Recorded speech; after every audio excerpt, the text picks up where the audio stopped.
ბირჟებზე საინტერესოდ ვითარდება მოვლენები შეერთებულ შტატებში საბიუჯეტო კრიზისის დაწყების შემდეგ ყველა ელოდა, რომ დოლარი ძირითადი ვალუტების მიმართ საგრძნობლად დასუსტებოდა და ამერიკული ინდექსები დაეცემოდა. თუმცა მოხდა საპირისპირო, განსაკუთრებული ძვრები არ მომხდარა. დოლარი ისევ მყარად დგას და პირიქით ნელ-ნელა იმყარებს პოზიციებს. დღესაც იაპონურ იენას გარდა ყველა ძირითადი ვალუტა მასთან მიმართებაში შესუსტდა. ეს ფაქტი კიდევ ერთხელ ადასტურებს იმას, რომ ფორექსის ბირჟაზე წინასწარი პროგნოზების გაკეთება სარისკოა.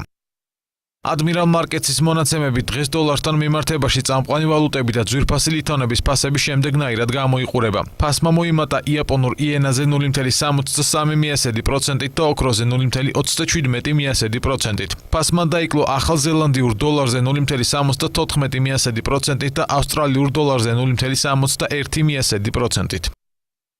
იენას ფასი დოლართან მიმართებაში გამყარდა 0.63%. წყვილზე აზიის და ევროპის სესიაზე განვითარდა დაღამავალი მოძრაობა და გაარღვია ლოკალური მინიმუმი 97.65% ნიშნული. მისთვის წინაღობებია 98.1% და 96.8% ნიშნულები. ამჟამად ვაჭრობა მიმდინარეობს ამ ნიშნულებს შორის.